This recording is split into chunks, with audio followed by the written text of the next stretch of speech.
All right, good evening, everybody, and welcome to our first meeting of 2020, right? The year of perfect vision is what people are calling it. So I'm Don Pizzetta. I think I've met pretty much each and every one of you before, so welcome back. And if you are a first-time visitor, welcome. And this is a bit of an interesting meeting, so I want to talk a little bit about what's going on, because in the past, this has always just been the Association of IT Professionals, or AITP. We have been together as a group for 40 years, not me personally, but the organization itself has been around for 40 years, and creeping up on 50 years, I believe. It's actually quite some time.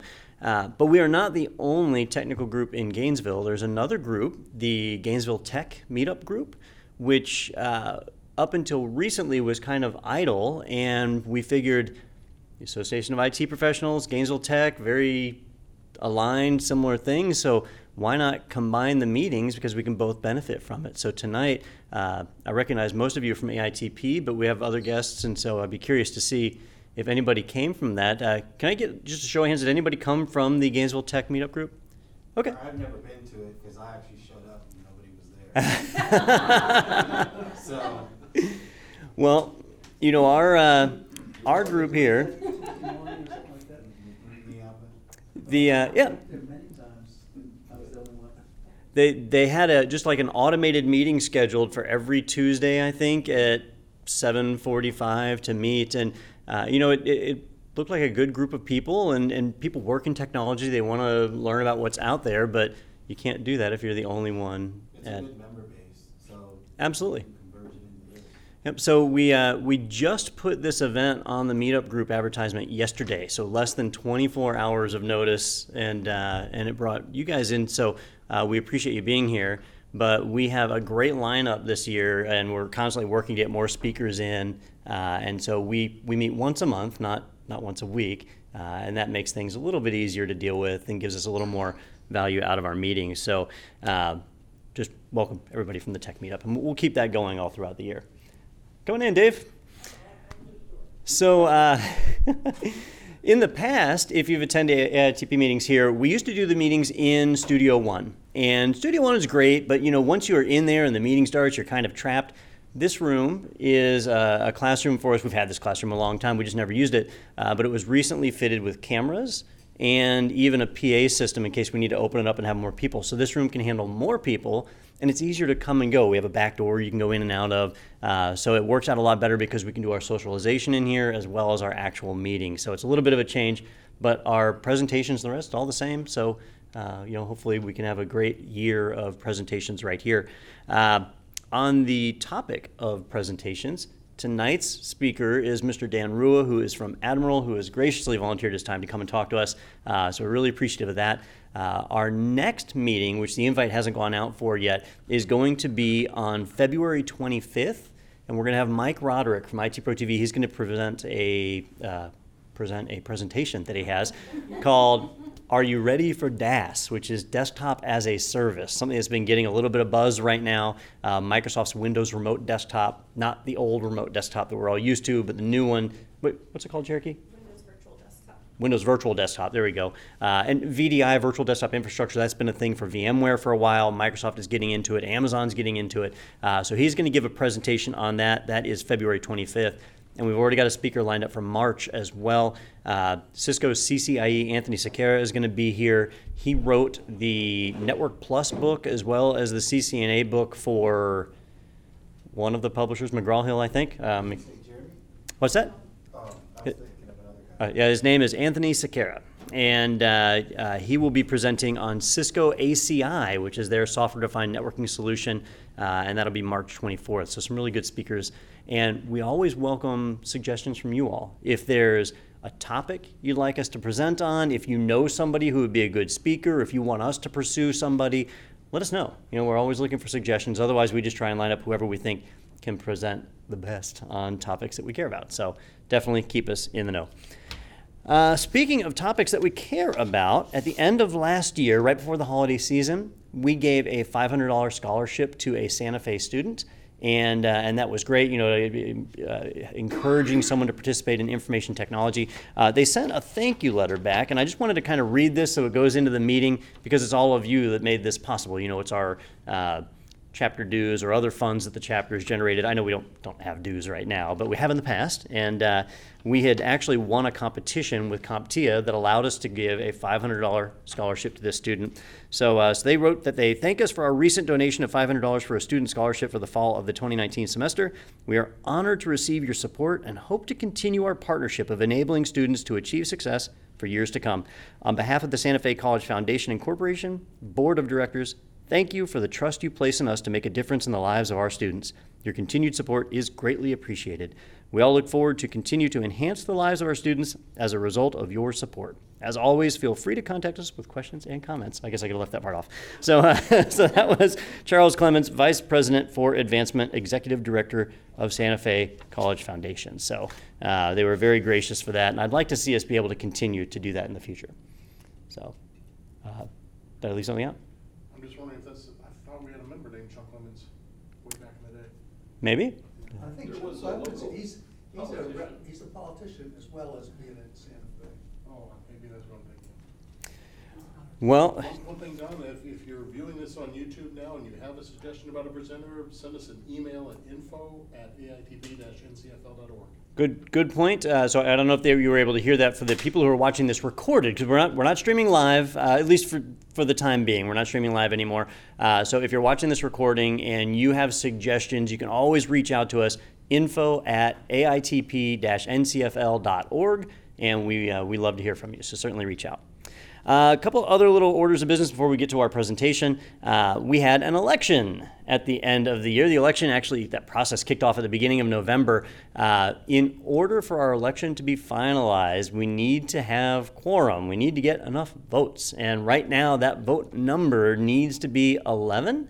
And surprisingly, we didn't get 11 votes. Now, we have more than 11 people in this room right now. I'm kind of tempted to do a hand vote just to get this thing done. But if you haven't voted, are we allowed to do the hand vote? So, right. So it does adjust a little bit. But if you haven't voted, or you know somebody who hasn't voted, check your email. You've got the ballot in there. All you have to do is reply back, and you don't even have to check little boxes. You can just say, hey, I approve this lineup, and then it'll go. Or if you're a visitor and you'd love to participate in AITP, we'd love to help you to participate. We have board positions where you can be a director, and a director has not a lot of obligation, not a lot of work to do other than come into our board meetings and give us suggestions on the guidance of the chapter and help us to make the decisions to be good stewards of our membership. We also have other positions. If you are interested in being president, vice president, secretary, treasurer, those positions, we have what's going on right now is all of our leadership from 2019 are acting as did we decide on an interim government or a transition government or whatever? President for life. We're basically holding on, benevolent dictators, I don't know, something. So we're all holding on just because the election hasn't been formalized. But if you want to participate, please let me know. So the one you said about the director one, I want to know more, I guess, after or whatever. Sure. Yeah, absolutely. We're always looking for participation. So if you're an officer, like the treasurer is actually responsible for keeping track of our bank account. The president, which is me, is responsible for making other people do his work. The vice president is Stephen, who actually provides a lot of guidance to me to make sure I don't screw things up too bad. And then we have our secretary, who is responsible for the meeting notes, the meeting minutes and stuff at our board meeting. Everyone is welcome to attend the board meetings. Well, if you're a member, which right now we don't charge dues, so everybody is welcome to become a member. We can certainly help you through that process. And then if you are a director, you just come and attend the board meeting. We meet usually 1 or 2 weeks before the actual presentations like these. We typically meet for dinner somewhere, maybe at Pepper's or another restaurant, and we just kind of go over the chapter's business. So everyone is welcome to participate. We'd love to have you. All right, the only other thing that I've got, let's see. Oh, actually, that is all that I've got. I think I've run through all my item notes here. So again, thank you everybody for attending. And I know you didn't come here to listen to me ramble on. You came to hear from Mr. Rua. So let's go ahead and turn over the floor. Dan, thanks again for joining us. Thank you.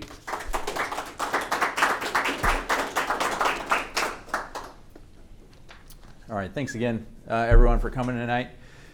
Before I get started, I'm just curious a little bit about the group we've got. We're going to cover some issues that relate to privacy, ad blockers, future of the internet, some pretty neat topics. But first question, how many folks here use an ad blocker?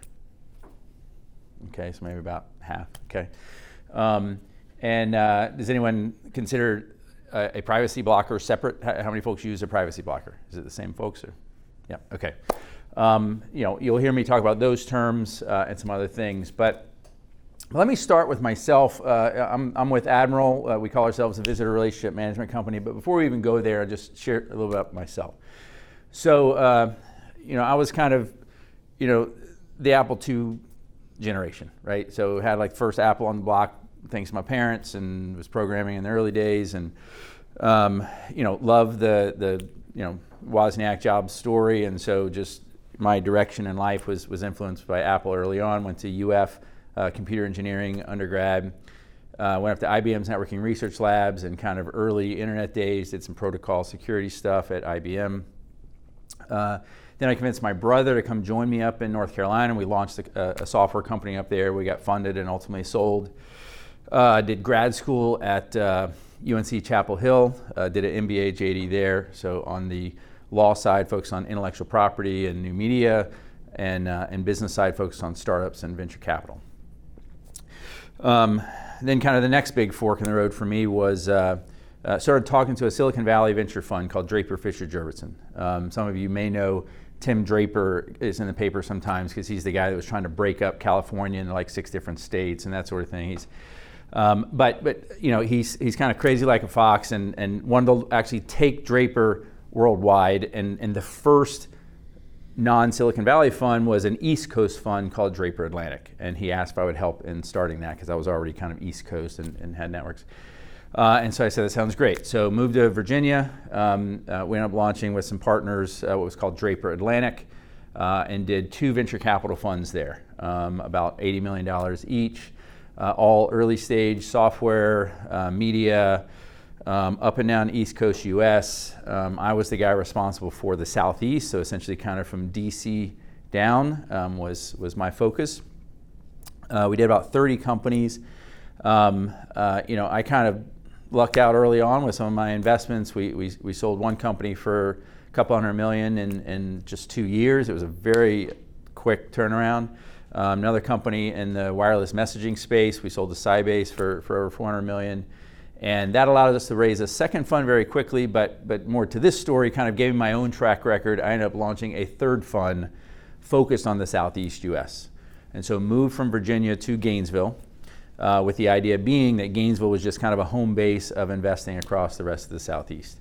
One of the things about doing venture capital in the Southeast is that there's no one locus of activity of like where everything is at. In reality, you're in 20 different cities across the Southeast and doing venture. And so launch was called Inflection Partners, did another 10 companies across the Southeast. And one of the last companies I backed, some of you may know because of the Gainesville story, was called Grooveshark. Grooveshark, again, 2 kids coming out of the University of Florida, launched Grooveshark. Actually, to step back for a second, to connect my story from in the end, I put the first money into Napster, and so that was the transition from CD tracks to digital tracks. And then Grooveshark was kind of the transition from downloading of tracks to streaming of tracks. In each case, they were the pioneer in their category, and as they say, pioneers get the arrows in their backs. And so in each case, they bore the brunt of kind of the label fight and everything. So Grooveshark was trying to be the YouTube of music. They grew to be very large, touched 100 million users worldwide. And actually, I'll kind of step forward here a bit because it starts to move into who we're doing this with. Touched 100 million users worldwide, 50 million plus revenue. And we started to see at Grooveshark, because Grooveshark had both a subscription model and a ad-supported model, kind of a canary in the coal mine with what was coming with ad blocking. So music enthusiasts were kind of early adopters of ad blocking as well, and so we kind of saw what was happening. And essentially ad blocking, when we all understand why any individual uses an ad blocker, right? If you can get a faster experience or a cleaner experience, what have you. But when you multiply it by 600 million installs around the world, it just starts to break the internet, the core business model that has funded all the great content of the internet. So anyway, so we got an early look at that. And then in 2015, when Grooveshark wrapped up, we spun the product team out from Grooveshark. Again, it's just a phenomenal product team. It won all the user choice awards and everything. But we spun them out to help publishers, as an initial beachhead for us, size and solve this Adblock problem. Because publishers, to be honest, it was kind of a phantom problem. They were losing revenue as a result of it, but they didn't really have a good handle on how much they were losing. So that was kind of our founding story. That gets us to Admiral, right? So here's the team, right? Core guys here, amazing product team, plus Mike Yun is our head of sales and marketing up in New York. And so we're very remote friendly, and so we have folks all across the country, but as far as core offices, we've got Gainesville and New York. One of the neat things I like about our team, number one, we've just been building together for a long time. So Grooveshark to here, 7+ years, and over half our team have founded startups before. And so, I think I'm particularly biased towards entrepreneurs, just having invested a bunch. Like they're creative thinkers, they work 24/7, they're problem solvers, and so we love having that as part of the team. A couple bullets on myself, but we also have a pretty cool advisory board. So we've got multiple entrepreneurs that have built billion-dollar companies. We also have folks from industry. So Christian Hendricks is actually, he was the SVP of strategy at McClatchy. McClatchy, one of the largest local media publishers in the country. He's also the president of the Local Media Association and Local Media Consortium. So anyway, good advisor there. We've also got a guy, Randy Bennett, who was the head of business development at the Newspaper Association of America on our advisory board too. So we have this kind of, I share this, part of this is about Admiral, part of this is also about, startup thoughts, as everyone's trying to build companies here. We built our advisory board to where we have maybe half of it is just kind of pure entrepreneur experience, so that I can tap into that when I've got some issue that I'm dealing with, and half of it kind of domain experience in this digital publishing domain. Our seed VCs, so we did our seed round in 2016, and we really lucked out. We have about as good a seed syndicate as you can have in the Southeast. It was an institutional round, so it wasn't just individuals, but Mosley Ventures out of Atlanta. Mosley's kind of the granddaddy of seed investing in the Southeast U.S., plus a couple other funds came on, and Capital Broadcasting, we'll talk about in a little bit, came on as a strategic investor. So they were a customer of ours, and then we're so excited about what we did for them. They're like, hey, we want a piece of this, and so they came in as strategic investor. So let's talk about the big problem that we jumped out to try to help with. So if we think for a second, 9 out of 10 websites that we all visit are ad-supported websites, right? That is the core business model of the internet that has funded all the content that educates people and liberates people. Like, it is driven by this kind of ad-targeted business model, and in particular, kind of this third party as ad tech tried to get more and more sophisticated. So that's what has driven the internet's first couple decades. And as a publisher, as long as you could kind of pump out content and throw some ads next to it, you could have a business. If your content was good enough to get people to show up, you'd have a business. But as we look forward, there's some very big forces going on. We've got ad blockers coming along. In the US, 20 to 30% of folks use ad blockers. In the EU, that goes up to 40%. And Asia's got massive mobile adoption as well. And it continues to grow. So number one, that's a multi-billion-dollar thing that's sitting there and peeling away at the core business model funding content. Privacy blockers are coming on. To be honest, there's a bit of melding going on between what is a privacy blocker versus an ad blocker, but it just adds to the installed base overall. Browsers, I don't know if y'all have been following this closely, but browsers are actually little by little starting to crank down and kill off the third-party cookie. Now, when I say a third-party cookie, cookies are this thing that gets saved in the browser. So, for example, a site can know that it was you who came back to the site and give you the experience that you expect. That's kind of a first-party cookie. Third-party cookies is what really kind of started to take ad tech to the nth degree, because that is where you started to have tracking across sites to start to profile people and serve ads, that sort of thing. So like all the remarketing that I see. Yes. Yeah, right. You purchase something and then you show up, you see this. Facebook, and there it is again. Yes. So the browsers are actually clamping down on that. And so they're actually starting to just kill off the third-party cookies. Safari has already done it. Firefox came right behind them. Chrome says within 2 years there won't be third-party cookies. And yet you have this multi-billion-dollar industry built on that system. And then lastly, you have regulatory. So GDPR is the EU's big privacy regime. CCPA just came out for California. That's really a precursor to whatever is going to happen for US federal privacy. And then other countries are doing the same thing. And so in some sense, this acts like a regulatory ad blocker. Because as soon as people start saying, no, don't track me or what have you, again, it just eats away at all that. So digital publishers are already losing billions, and we think the worst is yet to come. And there's a balancing act here, right? In that, we tried to do some root cause analysis on all this growth. Why did privacy get so big? Why are people using ad blockers? And it goes back to that concept of how the first couple decades of the internet set up, is that you didn't need a relationship between the parties to do business. A publisher could sit there with zero relationship with the visitor and pump ads at them, and the visitor has no relationship with the publisher and they could read stuff. But when you have no relationship, each side can start to abuse each other, right? You don't have a relationship. And so the publishers start to put too many ads or too intrusive of an ad or what have you, because they're just sitting there trying to maximize revenue. In a similar way, users could kind of abuse the relationship in that they could say, I don't care if you live or die, I'm going to use my ad blocker, and that's that, right? We felt like if you could reconnect some relationship between publisher and visitor, you got a better shot at some sort of sustainable enterprise. And part of this harkens back to GrooveShark as well. GrooveShark put a lot of emphasis on their users, on their visitors. And so, in the Friday meetings, the all hands meeting would call some random user on the phone just to talk to them in the middle of the meeting. And it just reiterated this idea that the relationship with the end user matters. So, our theory on this, our thesis, is that the future is first-party, consent-based visitor relationships and revenue. So as a publisher, you can no longer just hide behind your website and throw ads at people. You actually need to build some sort of relationship with them, whether that's an email relationship, whether that's a paid subscription relationship, whether that's some sort of custom ad experience that the user is okay with and you're okay with. It starts with first-party relationships.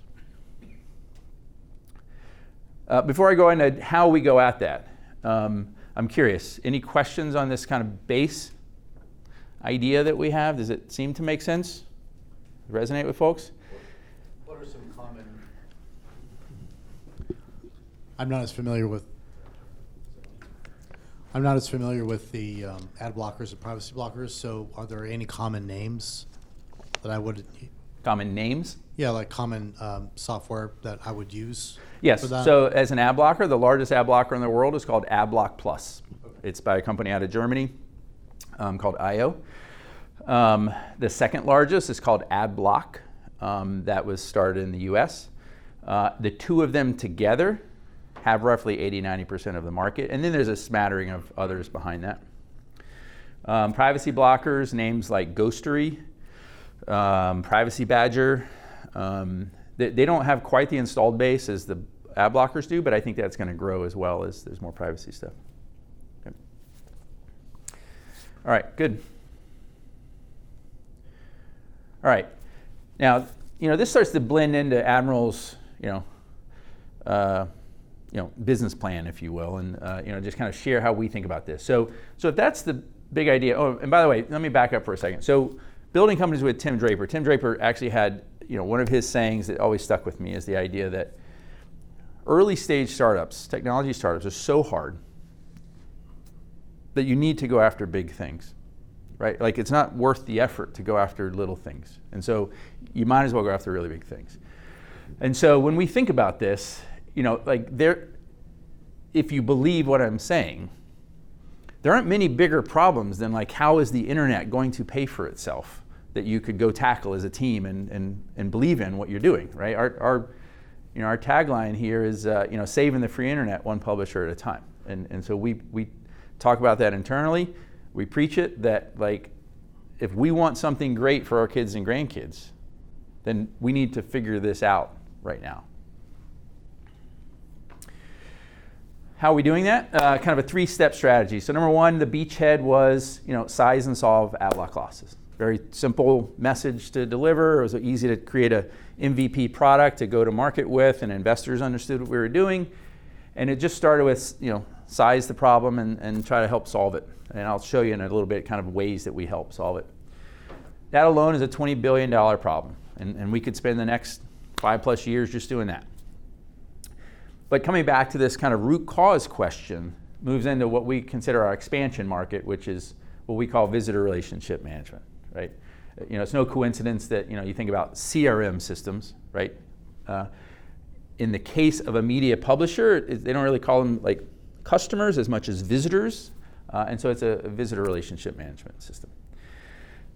And it starts to go well beyond Adblock. It's kind of all those touch points with the end visitor, right? It's if they were going to ask you about becoming a subscriber, or they're going to ask you about maybe an email relationship, or they're going to ask you about your privacy consent choices, right? Like, how do you want us to handle your data? Well, let's talk about that. So that's what we call VRM. It's a $50 billion opportunity problem.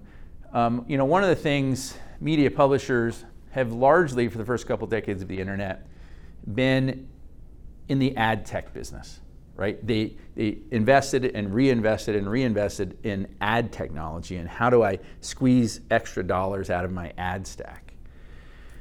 And we think as you move into this relationship business, it's no longer so much about ad tech. It's actually a bit more about martech. It is how do you build relationships with your customers and that sort of thing. So that's VRM. And then step 3, to be honest, we're not even focused here right now, but I just share it so that directionally you see where we think things might be going. So something we call the Internet Plus. And we think what's going to happen over the next few years with more and more publishers trying to build first-party relationships, and the ultimate of that first-party relationship is, let's say, a paid subscriber.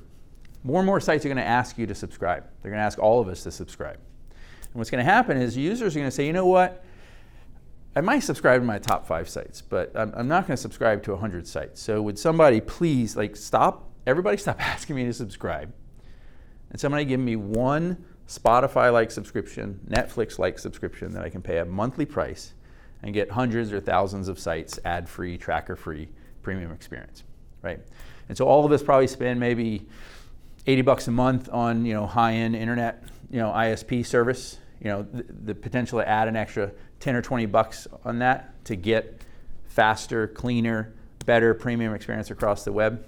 We think that will play a role. Very much the way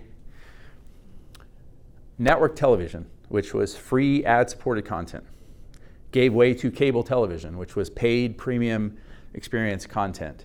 The same can play out for the internet and may play out for the internet. I don't think you would have it be as drastic as the network to cable shift, but you can definitely get to a place to where paid subscriptions enable the funding of all the free content access, right? It doesn't need to be all or nothing. If you can just get 20% of your visitors as subscribers, it actually funds what you can do for everyone else in some sort of free offering. Yeah? For the scope of this financial analysis. To get in the recording. For the scope of the financial analysis, is this international? Is this United States? And over what duration? So it's international. And to be honest, these numbers kind of start to blend together kind of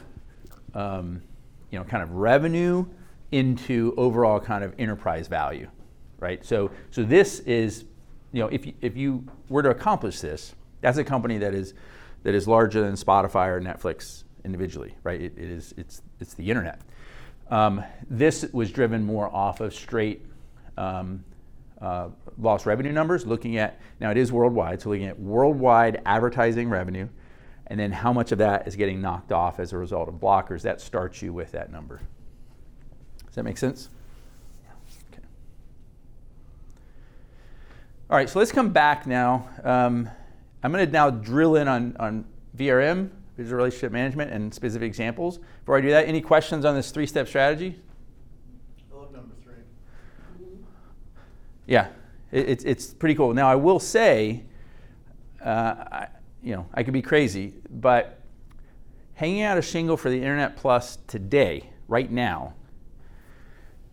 is a little bit different than possibly over the next year or two, for a couple reasons, both on the publisher side and on the visitor side. On the publisher side, publishers are still very enamored with individual site subscriptions. And so they're not quite ready to kind of go all in on some sort of bundled subscription. They want to sell subscriptions to their site. And so some period of time, I think, is going to have to play out for them to, let's say, kind of at least wrap their arms around the people that care about their site enough to subscribe, for their mind to then say, okay, great, I got those people. Now what might we do with the rest of my visitors? And then they are more interested in possible bundles. Likewise, on the visitor side, I'm not sure this all makes sense to visitors until they start to see how much this whole clamp down from third party to first party. I don't think it's obvious to everyone how that clamp down is just going to drive more sites to have that one-to-one relationship. And the more sites do that, the more visitors will start to realize, oh gosh, everyone is trying to have a one-to-one relationship with me, and therefore I need some sort of a bundle.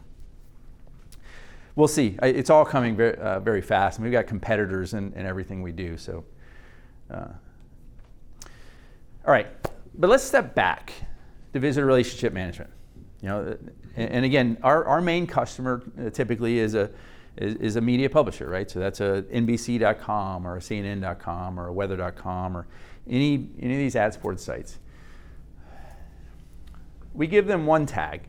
They put that one tag on their page. When I say a tag, it's a little piece of code. It calls a script, right? But to be clear, it's not like they need to run around to each one of their pages and stick a script here and stick a script. It's one tag. You put that one tag on your site. We will immediately give you revenue analytics. So we will start to show you for free things like how much are you losing to Adblock, what is the privacy consent state of your visitors, what's the subscription potential of your visitors, all of that for free. And we tell publishers, whether you do anything else with us or not, you should at least understand the state of revenue potential. But then if they want to do it, then we'll start to do more. And so our relationship manager can kick in and do one or more of all of these. Adblock recovery, I'll talk about these two different types.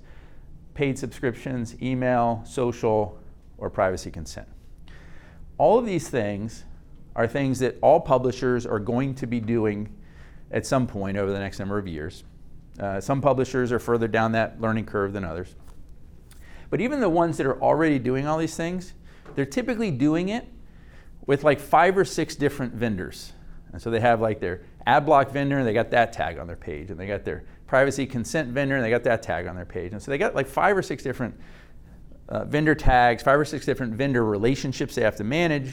And then worst of all, that's 5 or 6 different vendors that on every page view, they're trying to figure out whether to ask you a question, and they step all over each other. That's how you end up showing up on a page and like 3 different questions get asked of you at the same time. It's because it's 3 different vendors and they're not coordinating with each other on what happens. And so we said, no. Everybody just slow down. There needs to be a horizontal platform that thinks about that visitor relationship and that visitor journey from beginning to end. And so maybe the first time someone shows up, you might talk to them about privacy consent and what are your preferences as a visitor as it relates to privacy and data. And then maybe the next time someone comes, maybe you'll talk to them about Adblock. And then maybe later you'll talk about email. And maybe eventually someone will become a paid subscriber. But something that kind of thinks about that relationship and tries to build it the right way instead of everything jumping all at once.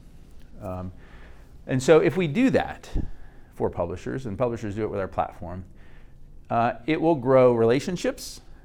And relationships correlate very directly to what we call ARPU, or average revenue per user, or average revenue per visitor.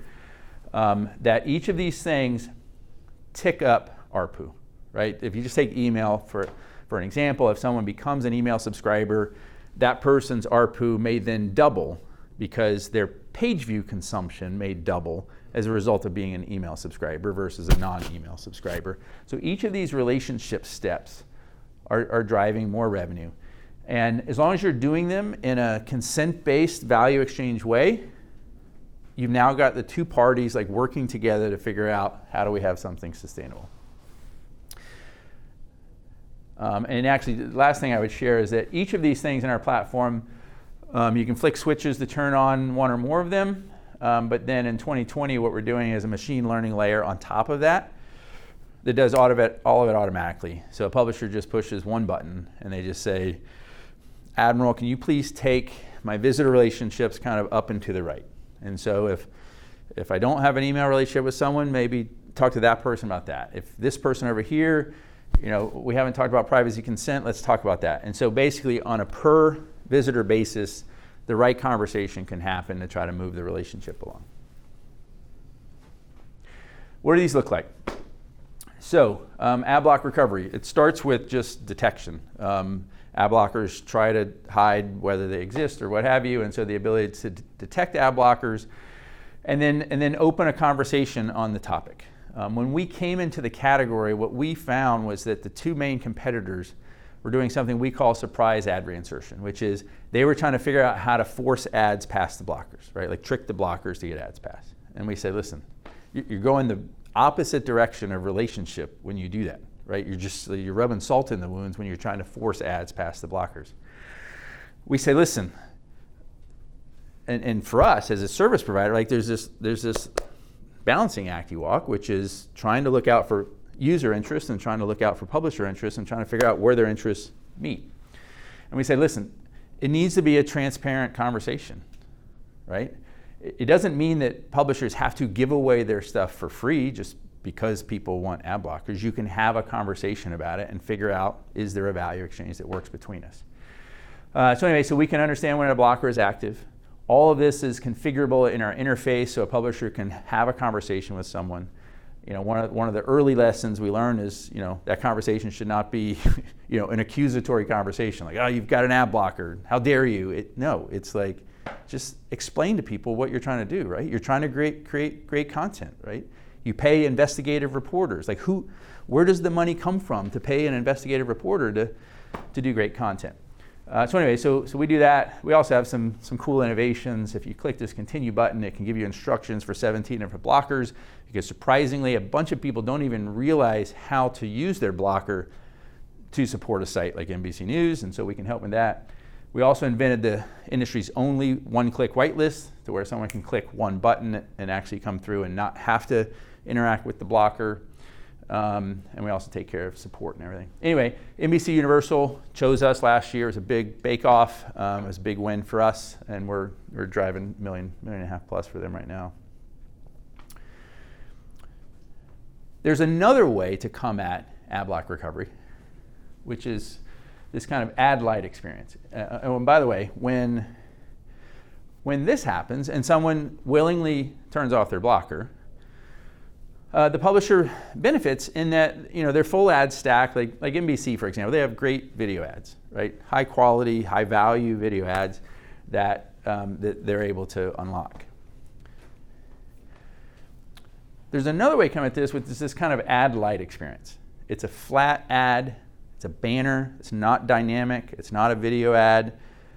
And a majority of blockers in the world, through their browser extension, have already said they're okay with this kind of Ad-lite experience, right? Just don't make it intrusive video, like just give me this kind of flat, simple thing.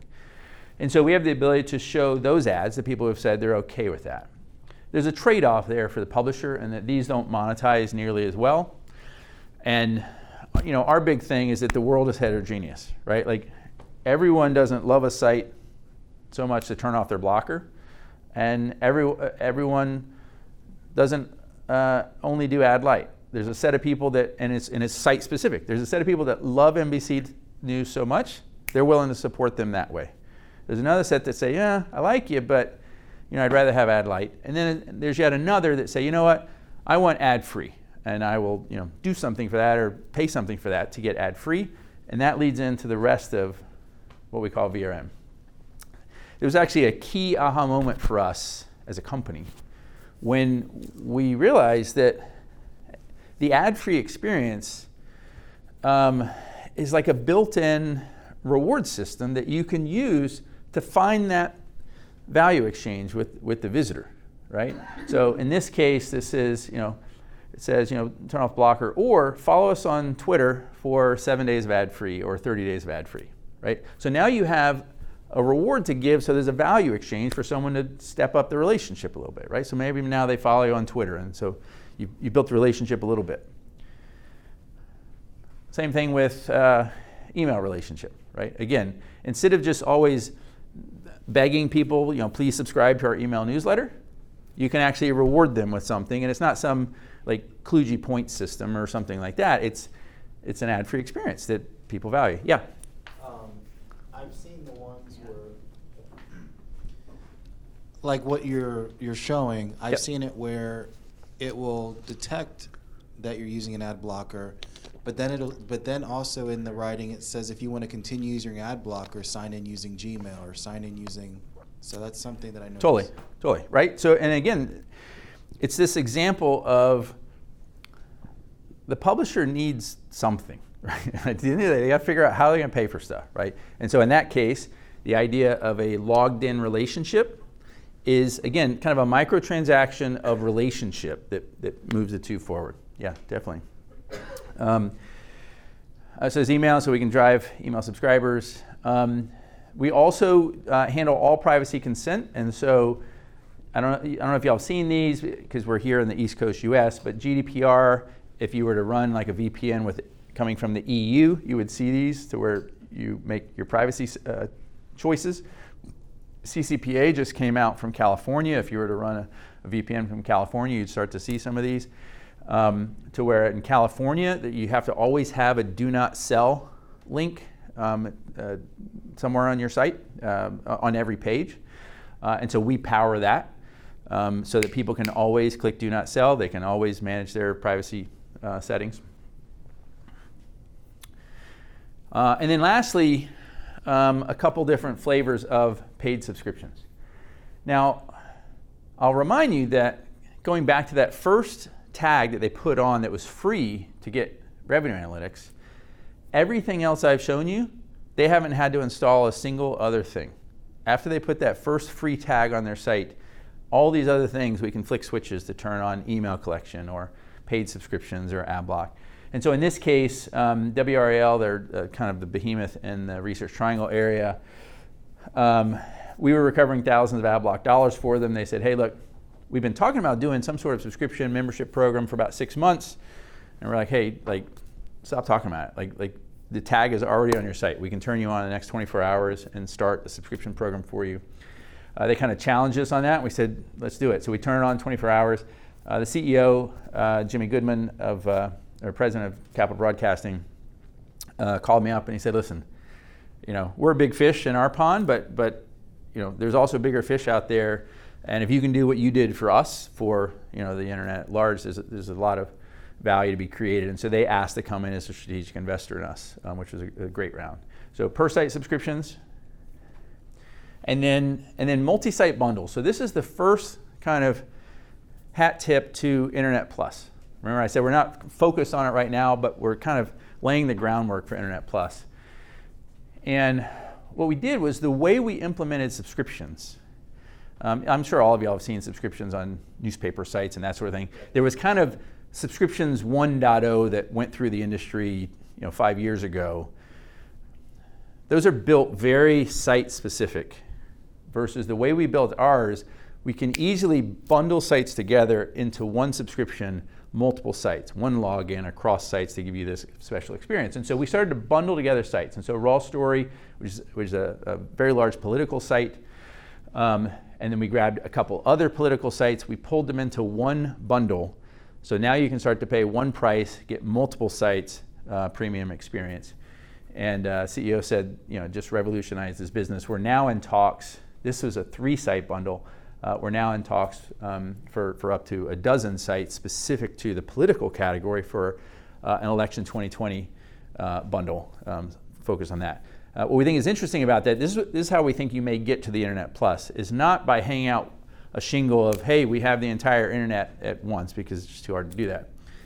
Instead, you may buy into these bundles, right? So the user understands what they're paying for, the publishers understand why they're a part of this, and so you may have a politics bundle, you may have a sports bundle, you may have a food bundle, allowing people to buy into each of those they want. And then maybe down the road you say, hey, you know what? You're part of our food bundle. Check out these 2 other bundles. You could either buy those individually, or for one price you could, get all of this for Internet Plus. Yes? It pretty much sounds like, I've been in IT for years. Yes. It sounds like managed services. Mm-hmm. I mean, it could be cybersecurity, it could be data, it could be, you converge them all together. Yep. And then you have one price that they're paying. They don't know what the layers are. Yes. But they're getting all these different services, and they're not having to worry about paying individually for each one. Definitely. So. Definitely. Right. Yeah. So you move from individual sites into bundles, and then potentially bundles into one. It also, again, mirrors very directly kind of cable television, right? You had cable television bundles around kind of content categories, or you can buy into an overall. Yes? Now, how is this integrating into like mobile, like phones and stuff? Yep. Is it like you got to download an app and then is it going to be cross-platform? Yep. So one of the things we believe in with the way we're doing these bundles is we don't think. So for example, the closest thing to what we're doing is actually Apple News Plus, which is app-based. So you have to go to that app to consume your news from different providers of news. We don't believe that the world wants to change their consumption patterns. So we're not trying to pull everyone into an individual app or what have you. What we're doing is we are powering the individual publishers. And so in this sense, on their website, we're powering that. In their mobile app, we're powering that. And so users can still consume in the ways that they're used to consuming. It's just that they get the premium experience because they're now a subscriber to that bundle. Does that make sense? Yeah. Yep. So, I mean, like when someone gets a new phone, you're going to have like a little applet on there that basically gets the beak wet, hoping they're going to. So I mean, it opens up some interesting questions. When you get yourself to the Internet Plus, you may do some things to grease the skids, right? Again, like an app that is called Internet Plus that helps people be exposed to it. But we don't want that to ever be like the only way this happens, because again, we think you're better if you start from their existing consumption pattern. I do think once you get to an Internet Plus, and let's say you have a million subscribers, there's probably some value add you could layer on top of that with like hot articles across domains and that sort of thing that maybe starts to make more sense for an individual app. But we don't want that. We don't want that to be the starting principle. We want the starting principle to be consume however you like to consume, and we just power it from a kind of back end subscription awareness. All right, so all that. So how does somebody get going? One, they install that free measure tag, right? Day one, we can do that in 5 minutes. Start recovering quickly, or and to be honest, they can do any one of our modules. And by the way, everything I showed you was in the context of Adblock. It would say like whitelist or do this. To be clear, that's just for the segment of ad blockers. Everything that we offer applies to non-blockers as well. So if you want to ask a non-blocker to subscribe, you ask them to subscribe. So, but anyway, you can get started. We can drive Adblock revenue or subscription revenue or what have you in the first week. And then our customer love team, will work with the publisher over the next month to start to do more things. One of the things that we found, just as a company lesson, is that we do so much. This whole VRM thing is really rich. Publishers get really excited about all of it because they're like, oh gosh, I just, I have like my ad tech fiefdom in here, and I got my subscriptions fief. Like, you guys can help me connect the dots on all of that. And to be honest, we found that kind of like slowed down the conversation, because then they tried to bring 6 different groups into a decision process. And so we actually stepped back and say, you know what? whatever the first reason was you came to us, right? Was that Adblock? Was it privacy consent? Was it subscriptions? Let's get you live with that thing. And then a month later, we can come back to all the other cool bells and whistles we could roll out together. So who uses us? Thousands of publishers worldwide. We are worldwide, so we're not geo-specific. We are across verticals. We are, premium, mid-tier, long tail. As a small company, that's hard, right? So I don't know if I would recommend that as the way you build your company. Sometimes it's better to focus in one niche and then go out from there. We happen to start wide because it was just a problem that was across categories. All these sites, if you visit those, if you have an ad blocker or privacy blocker, you may see us. We're one of the only providers in the industry that has a powered by Admiral on there, and so sometimes you'll see our logo somewhere on the site. We get publishers coming to us because of that. We have investors coming to us because of that. And one of the things that we do with that is sometimes when consumers, so a lot of ad blocking consumers will click that too to just figure out what is this thing, right? And we actually have a feedback loop for the publisher so that consumer can actually tell them something about this. They can say, what kind of value exchange would you be open to, right? Are you open to paying? Are you open to email relationship? What do you hate the most about our ad experience? What have you? So that actually ends up becoming a nice feedback loop for the publisher because again, if you go back to how they built their business, they've been hiding behind their website, never actually talking to the visitor about where did we go wrong? Where did we go right? And then how are we doing? Just kind of wrap up. So, recurring revenue that we've created for our pubs. We got a nice accelerating chart there. We need to keep going. And that's us. We're saving the free internet. Join us. We're also hiring. But questions? Make sense? Yes? How did you come up with the name Admiral? How did you come up with the name Admiral, Dan? I got to tell you, I get asked that so many times. And unfortunately, there's not some great story to it. It's in the category of solid name. Admiral by itself, right? Bring some gravitas to it, some quality to it. There is kind of an interesting play on ad in that, but it's not even necessarily on purpose. It's just kind of in passing, it happens to have ad in it. When we did our seed round, we actually kind of reopened the question of should that be our name? And one drawback of that name is that we don't have admiral.com, right? That's Admiral Insurance, a big, massive company. And so our domain is getadmiral.com. And so that was a hard question for us. One goal was not to kind of pigeonhole ourselves in one category because we did see this bigger thing coming. And again, Admiral's just kind of a quality name. It's not a cutesy name. It's just kind of solid. It's worked well for us. Yeah. In order to provide the service that you provide, are you forced to collect information that would then become things that you would want, or the consumer would not want to be tracked? So because we offer a privacy module, we have to up our game on the whole privacy topic, right?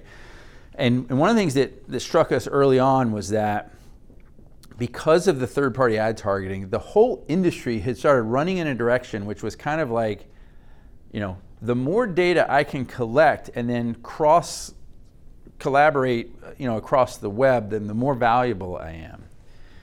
And when we went into these privacy modules, and GDPR does a good job of setting the standard, you actually start to think the opposite. You start to think that every data point that you have, that you don't have a good reason for having that data point, is actually an exposure of what the user may care about, or you may have a data breach or what have you. And so it flips it on its head. You start to think, what do we need to do what we're trying to do? And in our case, luckily, we're trying to do very direct publisher to visitor relationships. And therefore, we didn't become this vacuum that just kind of sucks up as much as possible so we can do all this cross-site stuff, because it's just the opposite of what we're trying to do.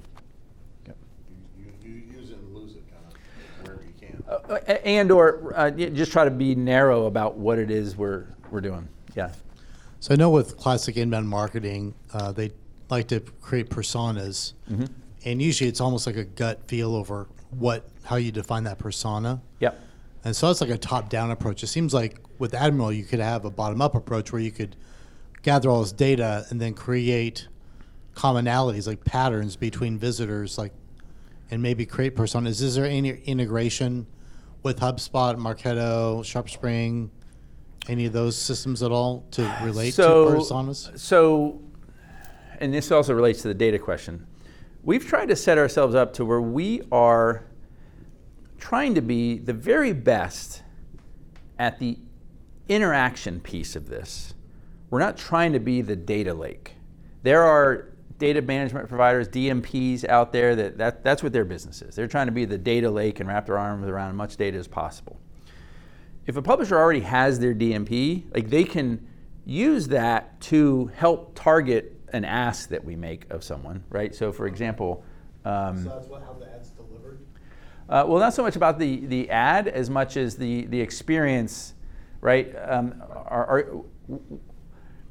How you're trying to convert them. So if you think about these moving the relationship forward, I just talked about the simplistic approach of making, let's say, the same ask to everybody. But in reality, what you want to do is you're going to make different asks to different people off of some sort of targeting decision about that, right? So for example, someone who comes directly to your website, right? They typed in your domain versus someone who comes in off of a search.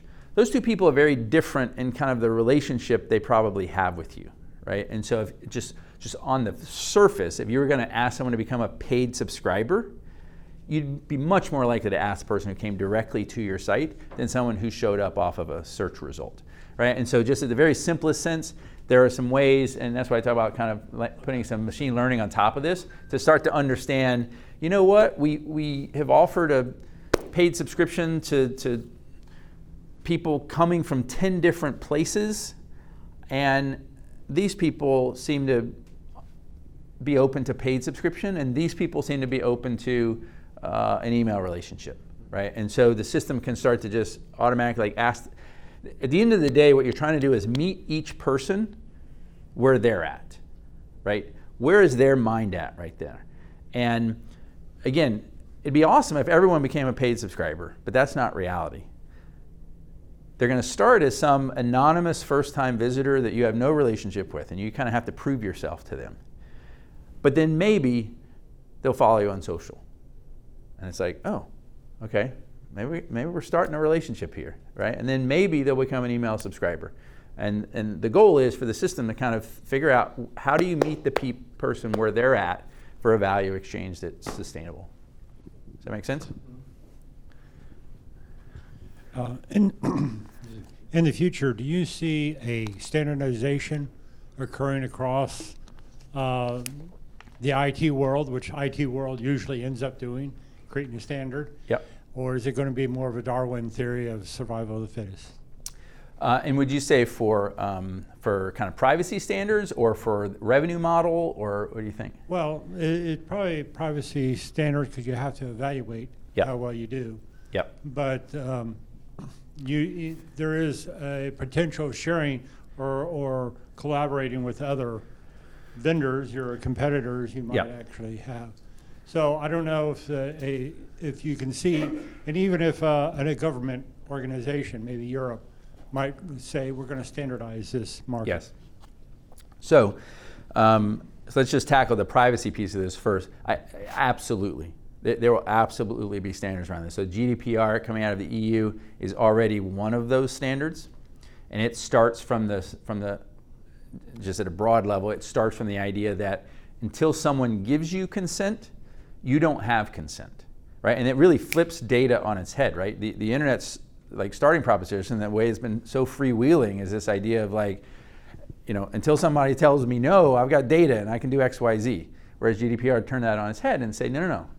Until someone gives you consent, you don't have consent to that data and to use it in certain ways. That's GDPR. CCPA didn't go that far. This is out of California. CCPA more set up ways for people to opt out of things.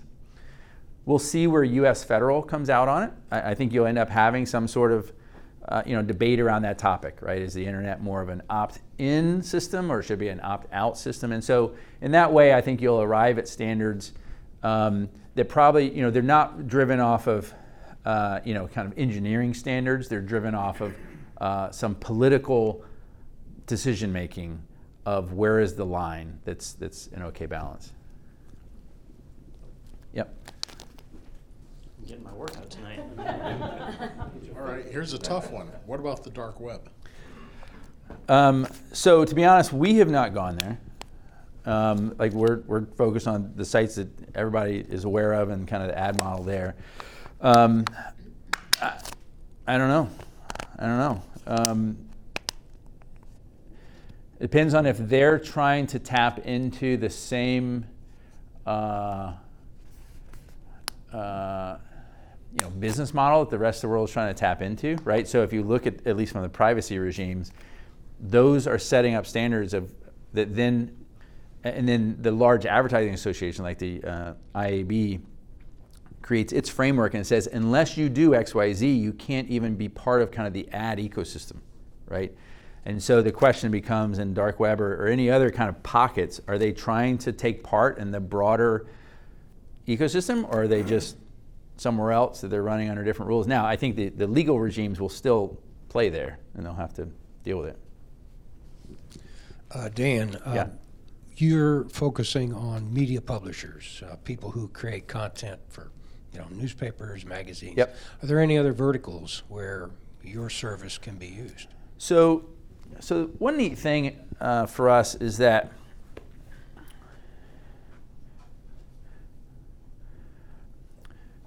going back to this kind of starting problem, the media publisher is the one who feels it the most acutely right now. Because when an ad impression isn't served or privacy consent is taken away or what have you, they directly lose revenue, right? They may have thought they had 1 million ad impressions they could show, but because 30% is blocked, they really only have 700,000 ad impressions they can show, and so that's an immediate hit to their bottom line. But there are secondary markets that we haven't gone to yet, but at some point in the future, they could be an opportunity for us. Two of those are advertisers, right? So advertisers have a different problem. Advertisers, say you're Coca-Cola and you want to buy an ad, and you want to get it out to, 1 million people.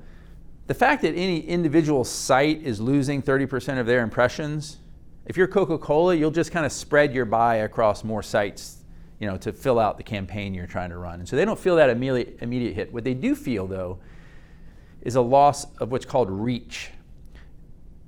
In that if they want the users that are ad blockers, they're not reaching them today. So if you take a BMW, for example, like that male 25 to 34 demographic is a really valuable demographic for BMW. Well, that demographic is blocking at greater than 40% rates. And so if BMW is trying to get to those people, they just aren't. It doesn't matter what sites they spread their ad across, they just aren't.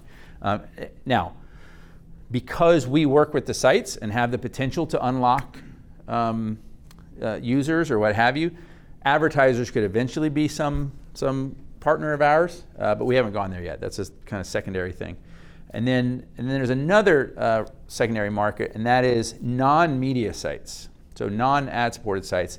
And that really gets into B2B sites and e-commerce sites and that sort of thing. They don't feel it as obviously because it's not like their ads aren't showing. But there's absolutely an economic impact to them because all these other things are getting blocked and, to be honest, broken. One thing I didn't talk about is that ad blockers are a very brute force system to do these things. And so they break sites regularly. And so actually one of our guys in the early days when we were starting was going to the IRS's website to pay his tax bill or something. And he was pushing the button and it wasn't working. And he was like, man, government website, can't get their acts together to be able to pay. And I said, did you turn your ad blocker off? And he was like, oh yeah, all right, hold on, let me turn my ad blocker off. Turn the ad blocker off, the pay button worked fine. So they break sites, they break e-commerce sites, things like that. And so that's another secondary market for us. We haven't focused there yet. But all websites on the internet are getting broken, and we can help unlock that. All right, consider a perfect storm. NBC News runs a story about a vulnerability in Adblock, and it hits /doc. Yes. Is there any possibility that with all those people hitting the Admiral software that it's actually interfering with other people getting to the site, or you guys just have plenty of resources? So the team, again, the product team is just phenomenal. Like we have not had a hiccup, and like I thank my stars every day. We just passed 400 billion impressions across our network, and one of the things, Grooveshark was one of the largest bandwidth users in the entire state because they had so many users and they were streaming music. So from a systems standpoint, just the guys know what they're doing, and so we've been lucky with that. Yeah. Other questions or thoughts? So I had a question, Yeah. which is, you mentioned you'd been on the West Coast, the East Coast, New York. You're a very mobile-friendly or remote-friendly company. Yes. So why did you choose to have your headquarters here in Gainesville, or your main office? Yep. So first off, I'll probably say I'm kind of biased on that topic. So as an investor, a lot of my investing was kind of off markets, right? It wasn't specific Silicon Valley. It wasn't specific New York. It was Southeast. It was East Coast, that sort of thing. And so, I'll admit, I probably have some built-in bias to the idea of how you can build companies with more efficiency outside the venture hubs than you can inside the venture hubs. And so then combine that with the fact that the Grooveshark team that we had was already here in Gainesville. Grooveshark was already a roadmap for it. Grooveshark grew to about 120 employees. It was about 80 Gainesville, about 20 New York, 20 rest of country. And so that was a very natural roadmap for us to say, you know what, at least until we get to that scale, we're very comfortable with being able to build that out. And then in the process, remote has come on like a storm. I don't know if all of y'all have seen this in your companies, but I've been in venture for a long time, right? A couple decades. I'm getting really old. And in the early days, I was 100% a believer in you need everybody in one place, right? There's efficiencies to that, and so remote was an extreme exception case. That is almost turning on its head. There are amazing companies being built completely remote. There are amazing companies that are largely remote.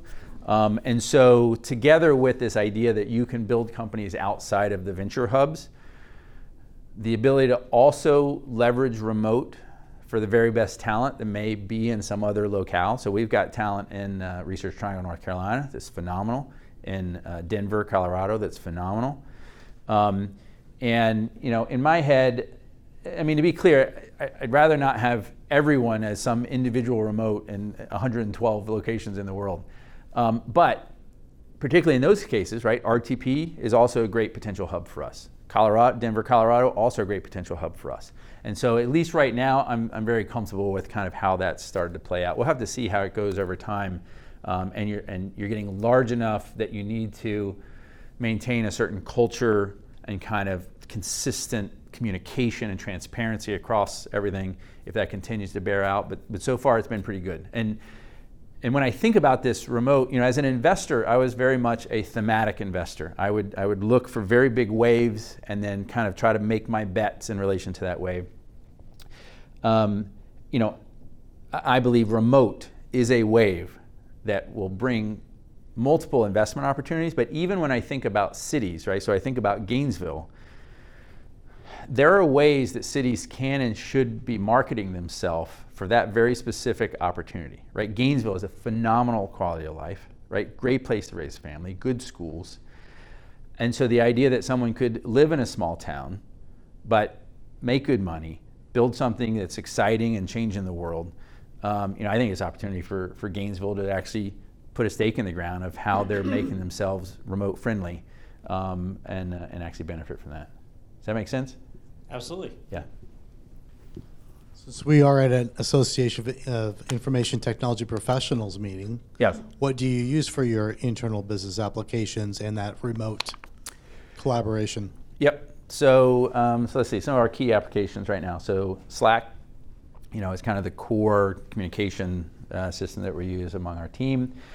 For all the hosting stuff, we're mostly Google Cloud. We also have some Amazon AWS in there. For marketing automation, we're using HubSpot right now. We're trying out, HubSpot is actually, in the same way that we talk about kind of land and expand to where you start using one of our modules and then you could turn on the rest of the modules. HubSpot is actually a great example of that. So we started using them just for marketing automation. Then we picked up their CRM, then we picked up their sales, and right now we're trialing their support module. So HubSpot. What else? Other tools. We did try Intercom for a while for kind of that customer support chat in the corner.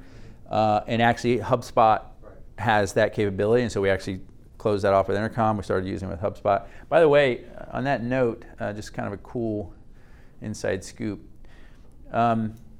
This relationship manager is now, we just in the last month started to seed this out there, is now sitting in the bottom corner of websites. Okay, so very much like an Intercom or a Drift. Now, Intercom and Drift are typically used by B2B or e-commerce companies. They're not used by media companies. They're not like media companies that has Intercom or Drift on their site. But this relationship manager that can sit in the bottom corner, very much like Intercom and Drift, can sit there and start to cultivate the relationship. And not so much with a big in-your-face modal, but rather down here in the corner and maybe ask a question of the user, right? Like, hey, did you like that story? Would you be open to starting an email relationship with us? Or, hey, you're already an email subscriber. How would you like to get a free month of being a paid subscriber? But doing it from this kind of relationship manager that's kind of intelligently kind of helping the relationship. It also becomes the home base for the user to be able to kind of see what is their relationship with that publisher, right? So what is their privacy settings? Do they have an email relationship? Do they have a paid relationship? So we'll see where that goes. It's kind of a cool piece because we don't see anybody doing that in the media category. And that, if you look at Intercom and Drift's growth rate, it's just been lights out. We're hopeful that can do something interesting for us. That's what David canceled Drift. Oh, is that right? Yeah, up in Boston. Okay, we should chat sometime about that. Because I just think for this category, no one is doing that. And yet it actually makes a lot of sense to have one place that kind of holds the state of your relationship and you can kind of always check in on it and that sort of thing. Yeah, David sold Compete, and then he went to HubSpot, was there, Yes. and then he started Drift, and then HubSpot tried to buy Drift, but he just went, then HubSpot then launched their own Yes. copycat Drift, and Drift's doing great. Yes. HubSpot's doing great with their whole thing, especially the support. Love the support. Yes. Yeah. Like 8 certifications. One of the reasons we call this marketing automation for media publishers is, and sometimes we'll call it a HubSpot for media publishers, is that you wouldn't think of building a B2B or e-commerce company without a HubSpot or a Marketo or something. And yet media companies have never adopted a HubSpot or a Marketo. And so they just have a blind spot on that right now, and I think we can step into that. The conversational piece, because maybe I'm interested in striper fishing. Yes. Like, I'd like to be pushed something about stripers, Yeah, yeah. I think there's a lot of stuff we can also do with content recommendation. A lot of publishers would like to get exposure to more of their content, and so the ability to say, hey, you just saw this article, the most popular article in that same category in the last 24 hours was X. Would you like to check that out? And right. I think there'll be a lot of folks say, sure, I'll check that out. And just by doing that, you turn a 1 article visit into a 2 article visit, right? And again, you're moving the relationship forward. All right, everybody. Well, let's give a big hand to Mr. Dan. Is the Michael Bloomberg campaign one of your customers? No, we haven't had any political yet. And again, because we don't really serve the advertiser specifically, we serve the publisher. We haven't gone there yet. Yeah. That's a big arena. There's so much money that's going to get poured into the category this whole year. Yeah. All right, well, Dan, thank you very much Yeah, for thank coming you and all. presenting. It was a great presentation, and I think we all have a direct experience with a lot of this, just because the internet is so pervasive in everything that we do these days. So, Yeah. and excellent work on creating a great company right here in Gainesville. We always Thank love you. to see that. Thank you. So. All right. Thanks, everybody. All right, well, everybody, that is going to wrap up our meeting for this evening. And remember, the invite will be going out in just a couple of days for our next meeting, which is February, oh, my paper's way over there, February 24th, I believe.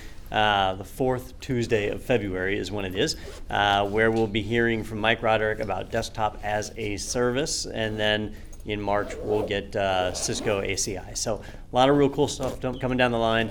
Remember what I said at the beginning, that if you are interested in participating in the AITP, it's a great time to become a member or potentially even jump onto the board. We'd welcome you. And know that while we are the CompTIA Association of IT Professionals, and in the past there have been dues, right now all dues are waived. So we're basically just treating this as a open community and group. We just love to interact with other people working in IT. So next month, bring your friends, tell your coworkers, other people.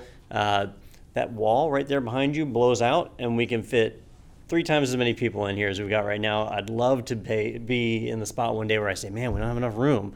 And if that happens, we can stick monitors in another room and expand out that way. So let's try and get some more people in here. It's a great way to find out what's going on in the community. Yes, sir. Have you thought about reaching out to the Santa Fe students, getting their CompTIA to attend these meetings also? Yeah, we had started to reach out to them, and I forget who our point of contact was that we ended up just not being able to connect with. So if you know somebody over there that's a good point of contact for that, I'd love to hear it. I do. So yeah, we'd really be interested. CompTIA themselves have been making a big push for the younger generation, getting people into IT, and we certainly want to encourage that. For a lot of people getting in IT, they just don't know what to expect. And so when they get a chance to come and meet people who are already IT professionals, people who are already working in the field, we can share our experience with them, and that really helps them to make a lifelong change, a big career decision and step into that. IT is a great field, so we want to help as many people get into it as we can. I'm the chair of the board of advisors for Lofton High School Okay. Academy for Professional Game and Mobile App Development. So I have a one-to-one relationship with them. Oh, that's awesome. Yeah, we certainly need to talk. I'll make sure to get one of my cards over to you. All right, well, ladies and gentlemen, let's go ahead and wrap it up. And like I say, I hope to see you next month. And remember, if you are an AITP member and you haven't voted, check your mailbox. Look in your junk mail, see if you got that ballot and send it in. All right, have a great month, everybody.